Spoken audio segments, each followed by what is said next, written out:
Welcome to the Chronicles of a Cheating Wife channel. A new story every day.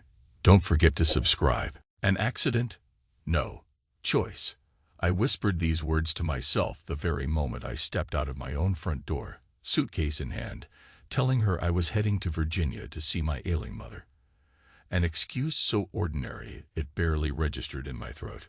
I handed her that lie and watched her accept it with a faint nod, the relief in her eyes as plain as sunlight. She did not cry or protest or rush to help me pack. Instead, she kissed my cheek in a distant, almost performative way, and I pretended not to notice that, in truth, her lips barely grazed my skin. The numbness came first. No trembling, no racing pulse, no flood of tears. It felt like an out-of-body observation, as though I was watching someone else's life unfold. I had planned this exit, measured every piece. I waited for the surge of pain in my chest, waited for it to claw at me, to demand explanation or release. But it didn't arrive. Not right away. Instead, I felt hollow, like a silent corridor with every door locked.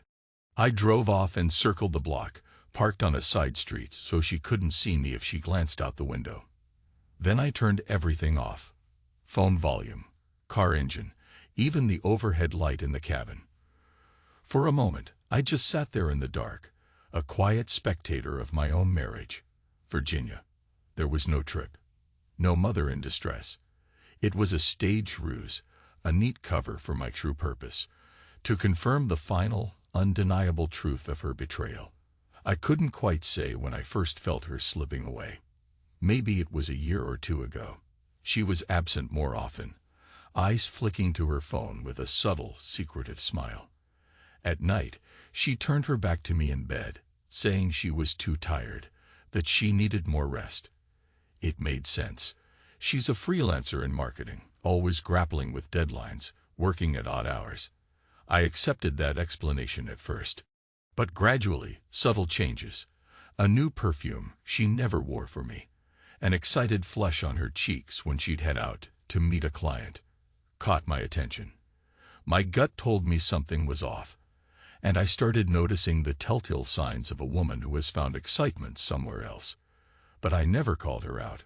For months, I only observed, a detective in my own home, taking note of every half-truth, every late-night text, every instant she came home, breathless and hurried, offering forced excuses about traffic or an extra meeting. I wanted to prove myself wrong, to discover I was merely paranoid. But the facts piled up like silent stones, forming an impassable wall. I told her my mother was sick, that I had to drive several hours to help with hospital paperwork. She nodded, pressed her lips together as if trying to appear appropriately concerned. Then that flash of relief. There it was again. If I had any lingering doubt, that single expression crushed it. She wanted me gone. She needed me away to feel safe in her secret life. So, there I was, staking out my own house. The first night passed in quiet tension. I kept expecting a car to pull up, or the glow of headlights slicing across the dark. But nothing happened. She turned off the living room light at around 10. My entire body vibrated with the hope and dread that maybe I was mistaken, maybe there was no lover. Hours ticked by. I dozed in the driver's seat, waking every 30 minutes in a disoriented jolt. Morning came with a dull ache in my neck. She left the house around 8 in her usual business casual outfit, tailored pants, a soft blouse, hair lightly styled, minimal makeup. Just enough to impress a client or a lover, I thought bitterly. My hands tightened on the steering wheel. She didn't notice me. Why would she even look for my car? I was supposed to be states away, so she drove off, and I wondered if I should follow her. But that was not my plan. I wanted proof she couldn't deny, proof that would tear down the last illusions. I spent the day in a cheap motel not far from home, a place so bland and impersonal that I could stay invisible. The second night, I returned to my parked position. I watched the windows. I studied shadows. But once again, no sign of him. At least, not in person. Something in me churned, Maybe she knew I was suspicious, so she was cautious. Or maybe he wasn't local. And then the third night arrived, an endless stretch of hours under a black sky that felt as though it was pressing down on my roof. Everything changed when I saw her bedroom lamp flick on. Around midnight, I was half asleep, but I caught the golden glow through the thin curtains. My heart pounded as if I'd been injected with adrenaline. Moments later, I glimpsed her silhouette crossing the room. She was holding her phone against her ear, or perhaps using a video call. At first, I couldn't discern anything beyond the shape of her shoulders. But then she spoke, softly, though the exact words were muffled. My ears strained, longing to catch every single breath or whisper. She ended that call quickly, but soon after, a new sound in the night. A beep from her phone notifications. I stared through the windshield, my throat feeling raw. Something inside me braced for impact, like a soldier hearing the distant rumble of artillery. Then I saw her lift her phone again. This time, her posture shifted. Her hand went to her mouth, covering her lips in shock, or maybe excitement. She tapped something, probably playing a voice message. Her shoulders tensed, then relaxed, an almost languid motion. A shiver ran through me because I knew with absolute certainty that the voice on the other end did not belong to a coworker. That was the moment I realized. It's real. It's not just suspicion. She has him, and she's not even trembling with guilt. She's thrilled. She's radiant in that light, backlit by the soft glow of the bedroom lamp, as though she's waiting for more. God, how that thought suffocated me. I don't know how many minutes passed as I watched her. She didn't move from that spot. It looked as if she were replaying the voice note again and again. Then, as if on cue, my own phone buzzed in my pocket, though I had set it to silent mode. A slight tremor alerted me to a new message. Carefully, I pulled it out, the screen's glow lighting up the darkness in the car. It was her. A voice message arrived in our shared WhatsApp chat. My stomach clenched. For a split second, I thought maybe she discovered me. But no, this message was short, a slip of the finger. The file was the same size as the one she had just listened to. My blood froze. She must have tried to forward something to him and accidentally sent it to me as well.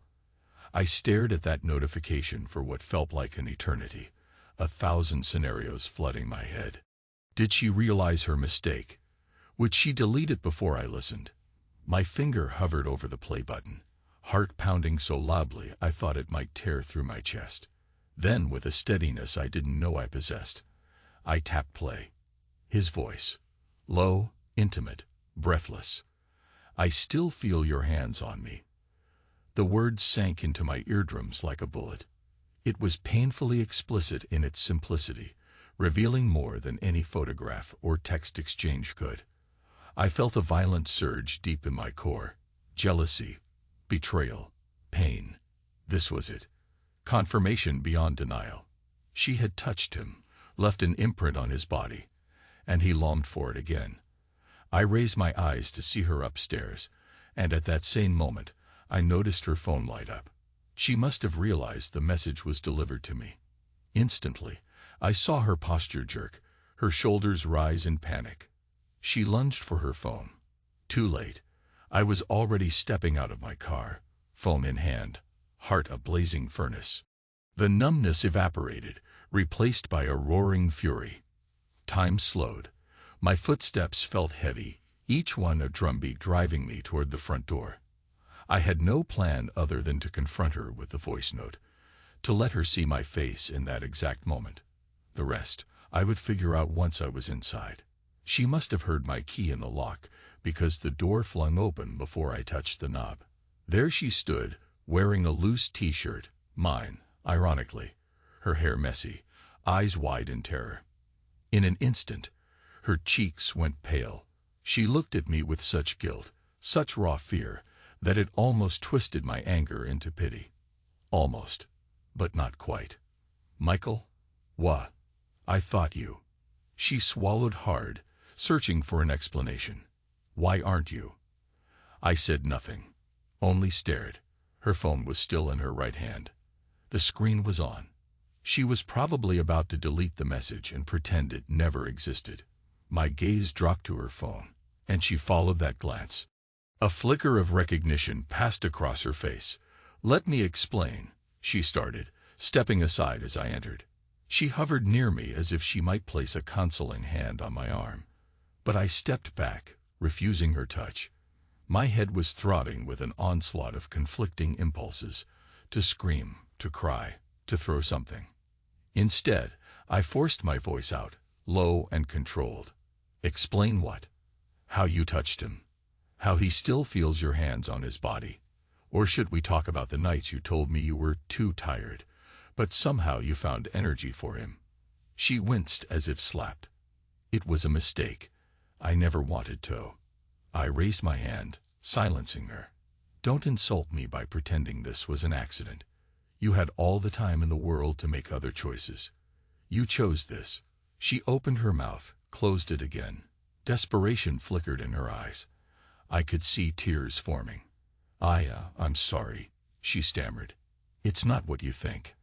I felt alone, neglected. "You're so busy with your job, with your own goals.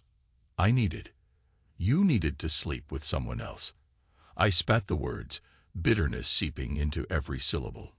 "Right." She wrapped her arms around herself, as though cold. "You have no idea how distant you've been. I tried talking. You tried, I ignored.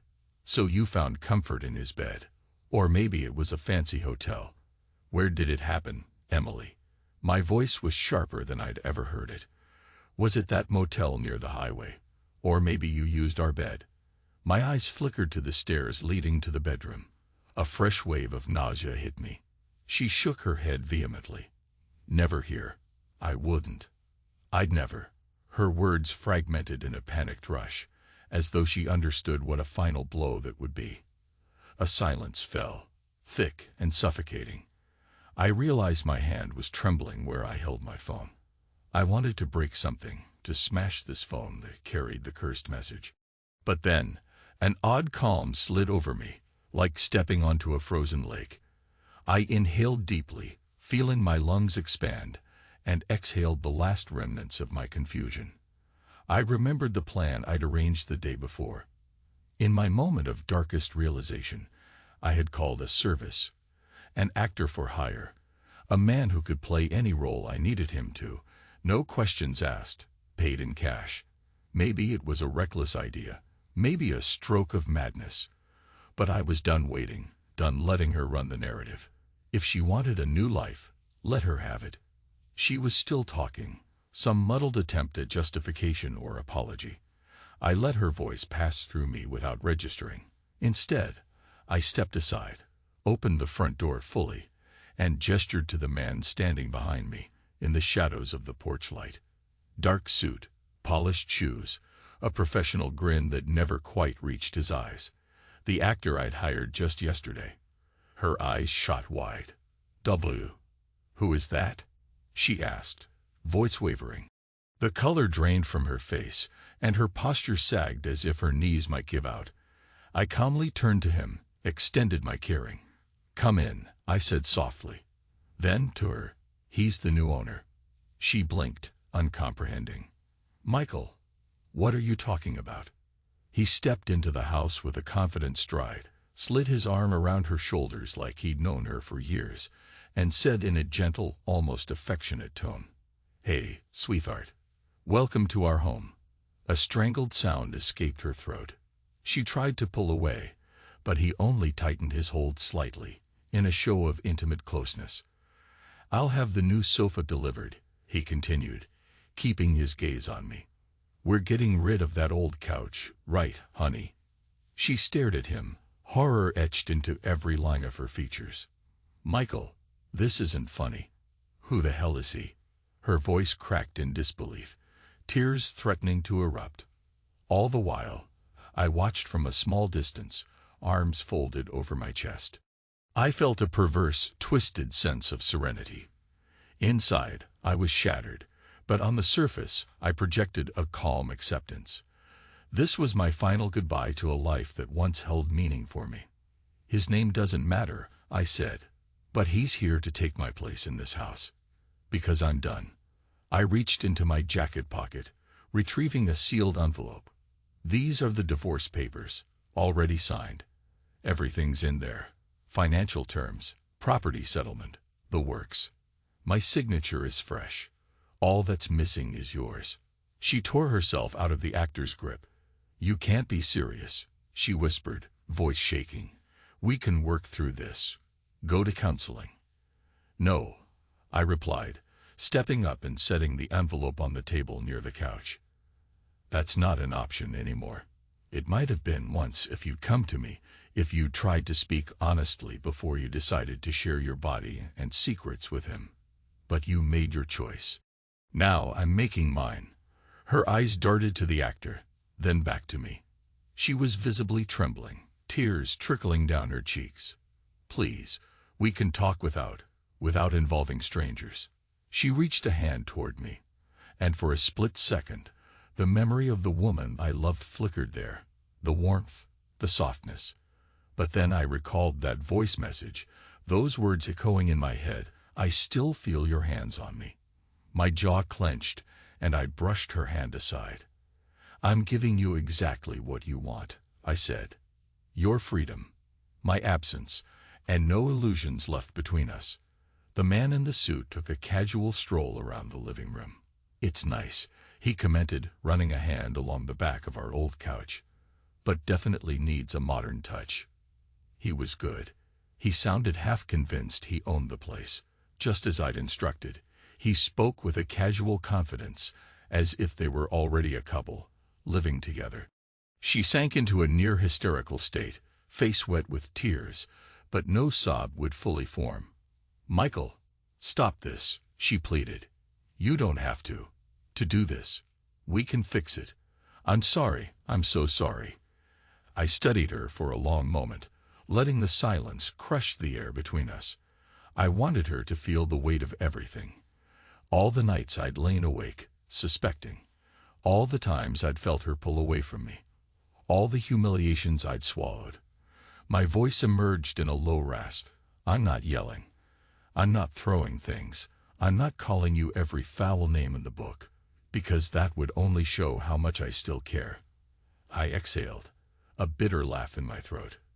The truth is, Emily, you did break me. But in that destruction, I realized I can survive. And I no longer feel the need to hold on to something that only brings me pain. She looked stricken, as though drowning, eyes desperately searching my face for mercy. But I was beyond that. I turned, gave the actor a nod. Lock up after you're done. You have the keys. He slipped the keys into his pocket with a professional smile. Of course, he replied. Then, turning to her, Sweetheart, why don't you show me around the rest of the house? We can decide what to keep, what to replace, especially that bedroom upstairs. I've got some ideas. She gasped at the mention of the bedroom, her composure threatening to snap entirely. Her eyes darted to me, flickering with horror. I offered no solace. My silence was the final betrayal of the love we once shared. I walked to the door, each step a statement of my release. She called my name, voice cracking. I kept going, crossing the threshold, pulling the door shut behind me. The last thing I heard was her ragged breath, half sob, half plea. Michael, don't. But I did. I left. I didn't look back. Outside, the night air was cool on my face, and for a moment I closed my eyes. My heart still pounded, but in that pounding there was a strange sense of relief. The final blow had been dealt. The confrontation had happened, and though I felt a raging swirl of anger, betrayal, heartbreak, the strongest sensation was a grim, hollow calm. I was free of her deception. I got in my car and just sat there for a moment. My body shook, adrenaline leaving me limp. In the quiet darkness, it finally came, the delayed pain. It radiated outward, flooding every fiber of me like a tidal wave. My eyes burned, but no tears came. Instead, I let out a shallow, shaky exhale, then a second. My mind replayed the scene, her white face, the tears, the trembling hand extended toward me. That final, miserable wreckage of all we once had. I forced myself to start the engine. If I lingered, I might cave, might do something foolish like burst back inside, and let her talk me into some half-baked attempt at reconciliation. No, I'd planned my exit. I delivered my blow. It was over. I drove aimlessly for a while, passing street after street, not even registering the route. My mind was an echo chamber of her betrayal. I saw the lover's face, or at least conjured an image of him. Tall, confident, with that easy charm she once said she loved in me. I imagined them meeting in a hotel, her breathy laughter, his hand sliding around her waist. That single voice message told me everything. The closeness of flesh, the unmistakable fire of shared intimacy. My jaw tightened until my teeth ached. Hours later, I ended up outside a 24-hour diner. Neon lights buzzed. The place was nearly empty. I went in, found a corner booth, and ordered black coffee. The waitress, a weary-looking woman in her 60s, recognized my hollow stare. She didn't ask questions, just refilled my cup whenever I drained it. Time slowed in that diner. I recalled her eyes from years ago, how they sparkled when I first asked her to move in with me. The nights we cooked together in that same kitchen I'd just abandoned. The night we danced barefoot on our hardwood floor, celebrating some small victory at my job. I wondered, how did we get here? How does love decay into betrayal so easily? No, it's never easy. It's a series of small decisions, cracks forming in the foundation until everything collapses under its own weight. Maybe I missed the cracks. Maybe I contributed to them by being too consumed with work, too comfortable in routine. But it doesn't excuse her stepping into another man's arms without a single attempt to fix us. She'd stolen our marriage from me, replaced it with illusions and secrets. I swallowed the bitterness with every sip of scalding coffee. By dawn, a bleak light crept through the diner windows. My eyes felt gritty, my brain a swirl of exhaustion. The waitress gave me a sympathetic look as I finally stood to leave, paying for the coffee I barely tasted. "Take care, Han," she murmured. Outside, the pale sky offered no answers, but it felt oddly fresh. Something inside me had cracked wide open. I was done living under illusions. The calm that settled over me then was different than before. It was acceptance, maybe, or the start of it.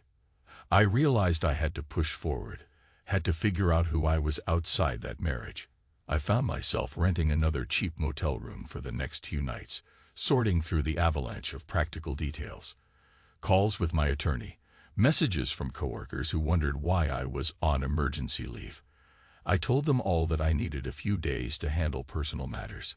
My mind flickered to my actual mother. She was fine, probably at home in Pittsburgh, unaware of the lie I'd used about her being sick. I should call her eventually, but I couldn't face that conversation yet. On the second day after leaving the house, my phone buzzed repeatedly with her calls. I let them go to voicemail. At first, she left trembling, desperate messages. "Michael, please, just talk to me. We can fix this. I'm sorry. God, I'm so sorry." The next wave was more frantic, with a sharper edge. "Why are you doing this? You can't just throw away 10 years. Answer me." Then, inevitably, the tone turned to anger. "I'll fight these divorce papers if that's what you want. I can ruin you in court if you push me." But her empty threat rang hollow. We both knew that legally I had all the evidence I needed if it ever went that far. I turned off the phone, taking a savage satisfaction in the silence. Over the next few days, I occasionally turned it on to check messages from work, ignoring hers. The actor texted me once, "All good on my end.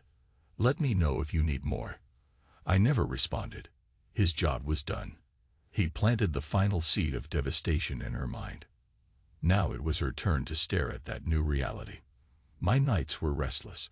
Sometimes, images of them together flickered behind my eyelids, her nails trailing down his back, the soft moan of her breath in his ear. I'd wake up with a pounding heart, half choking on my own bitterness.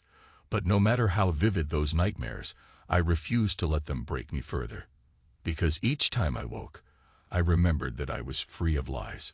No more illusions, just the raw, honest truth.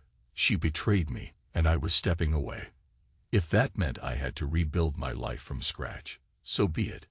One morning, about a week after I left the house, I decided it was time to talk to an attorney in person. My friend recommended a reputable law office. Sitting in that polished, sterile space, I felt an odd sense of pride, like I was handling a business transaction, not dismantling a decade of marriage.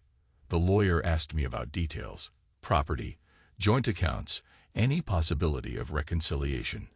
I stated in no uncertain terms that reconciliation was off the table. She cheated. I was done. The lawyer nodded briskly. She'd seen it all before. She assured me the process could be straightforward if my wife cooperated. Otherwise, it might drag out. I left the office with a stack of paperwork in my briefcase and a heaviness in my gut. Even with all my rage, the reality of dividing everything we built, both the tangible and the intangible, tasted like defeat. 10 years of shared memories, friends, financial intertwinings. Untangling it was a grim necessity, like cutting away a rotting limb to save the body. Days passed. I found a small furnished apartment for a short-term lease. It was barely more than a studio, but it offered the anonymity I craved. I spent my evenings there, quietly sifting through old emails, old photographs on my laptop. My ring finger felt naked. I'd slipped off my wedding band at night. I walked out. It lay in a drawer now, next to the battered watch I used to wear daily. Sometimes I'd hold that ring between thumb and forefinger, marveling at how small and cheap it looked without the glow of sentiment. Just metal, nothing more. She kept trying to contact me. She left me voicemails that teetered between pleading and fury. But I refused to engage. I had told her everything she needed to know. I was out. If she wanted to sign the papers, she knew where to send them. If she wanted to fight, then I would see her in court. It was that simple, that cold. One night, out of the blue, the phone rang. Something in me compelled me to pick up. Maybe it was the name on the screen. Emily, I answered, not speaking first, just breathing into the receiver. I heard her trembling exhale on the other end. You picked up, she said, her voice quiet. God, Michael. I didn't think you would. Silence. My heart thudded heavily. I noticed my reflection in the apartment window. Dull eyes, lines of exhaustion etched across my face. Please, she whispered, I want to say something, and then you can hang up if you want. No more arguments. I stared at the darkness outside. Go ahead. She took a shaky breath. I'm signing the papers. I know I messed up. I understand if you never want to speak to me again, but I need you to know, it wasn't because I stopped loving you. I can't explain it. Maybe it was boredom, or a need for excitement, or 1,000 other reasons that don't matter anymore. But I'm sorry. If I could take it back, you can't. I interrupted, my voice low. You made your choices. I just wish you'd have come to me. Told me you needed more. Maybe we could have tried. Or maybe it would have ended anyway. But at least we would have had honesty. I heard her sniffle. I know. I'm so sorry. Please believe that. Is he still around? I asked, unable to hide the cynicism in my tone. Your new companion? Or was it just some fling? She paused. No, he's gone. It fell apart the minute you confronted me. It wasn't real, Michael. Not the way I thought it was. I guess I was chasing something that never existed. I inhaled slowly. Some small part of me took grim satisfaction in hearing that, but it didn't erase what she'd done. I'll have my lawyer finalize everything once you send back the signed copies, I said. Okay, she whispered. I'll do it. I waited, half expecting her to beg again, to try and salvage some piece of us. But she didn't. Maybe she realized the futility. Or maybe she was just as tired as I was. Finally, I ended the call with a curt goodbye. Afterward, I stared at the phone in my hand for a long time. A dull ache pounded behind my temples. I was moving forward, step by step, but the shards of betrayal still embedded themselves in my chest.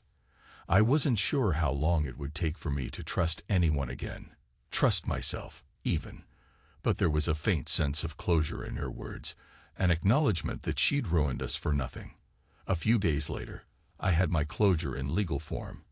An envelope arrived at my attorney's office, her signature neatly on every line. The end of a decade, sealed and authorized by the state. There, I thought. Done. Time drifted in strange ways after that. I went back to my routine at work. People asked if everything was okay, and I'd just say, personal stuff. I'm fine, with a tight smile. My boss noticed a hardness in me, something sharpened by anger or heartbreak, but he didn't pry. He gave me space, assigning me tasks I could tackle alone. The quiet suited me. In idle moments, I felt waves of sorrow for the good memories. I remembered how she used to tilt her head when laughing, how we huddled under a blanket on cold nights, watching old movies. The fleeting sweetness of our early years made the present bitterness all the more acute. But I let those memories flow and fade. I didn't cling to them. I told myself, that was then, this is now. Every so often, I dream of the confrontation, me thrusting the keys into the actor's hand, telling him the house was his. I'd wake up with adrenaline pounding, uncertain if I was proud or horrified at my own theatrics. Perhaps it was petty, but I recall the look on her face, the pure shock, the final realization that she had burned down our life, and I wouldn't be there to help rebuild. She got a fraction of the devastation she'd dealt me. Maybe that made me monstrous, or maybe it was simply the sting of retribution. Either way, it was done. Weeks turned into months. I settled into a new rhythm, found a slightly better apartment, and started exploring what single life could look like for a man in his 40s. It wasn't glamorous.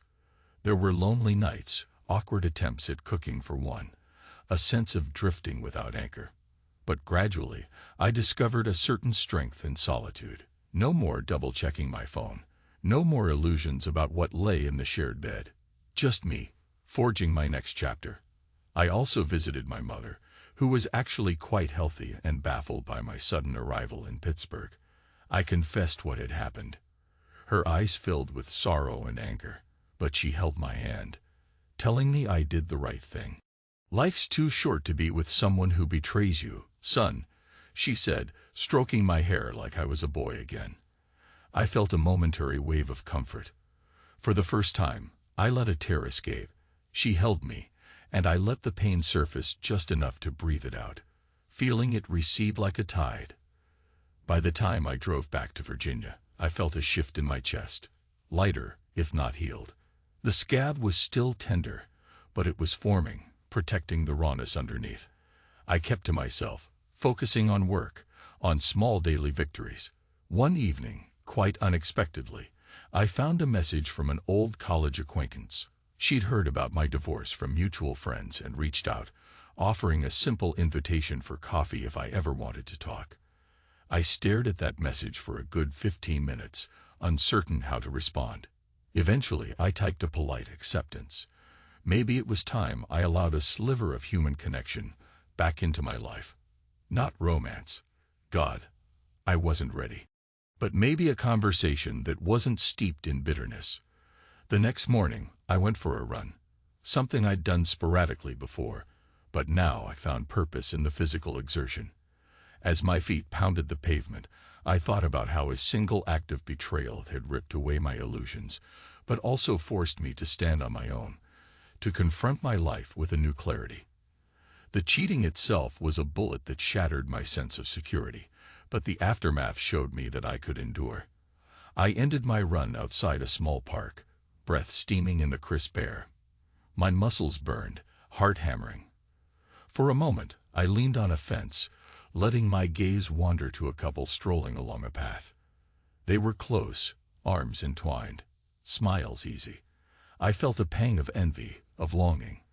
But then it passed, replaced by acceptance.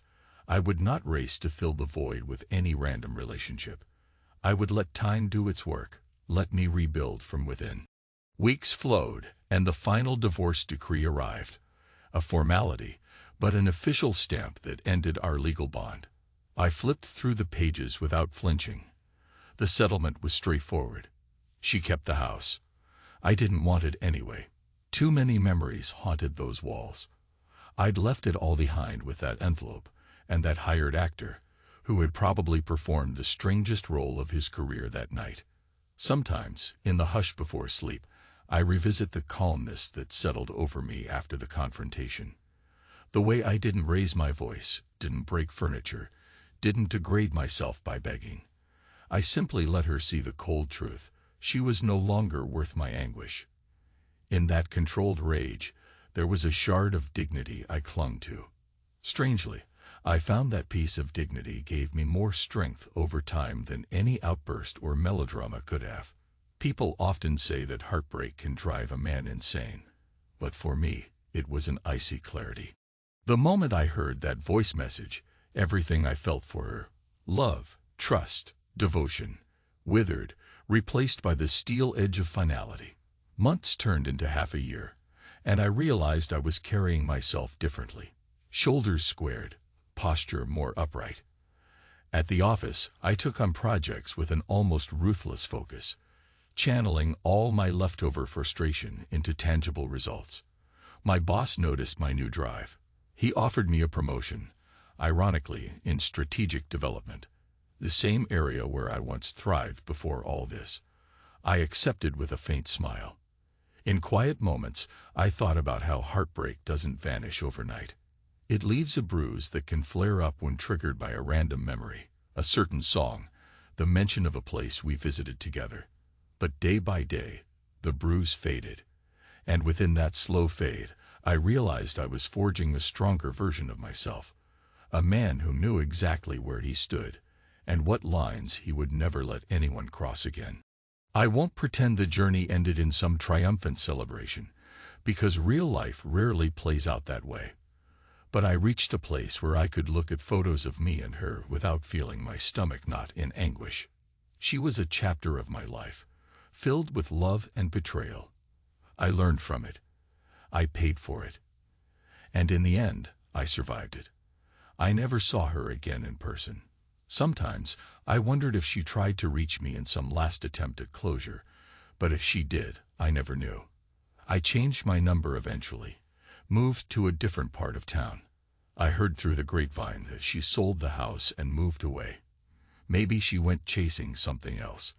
Maybe she was just running from the ghosts in those rooms. Neither outcome truly mattered to me now.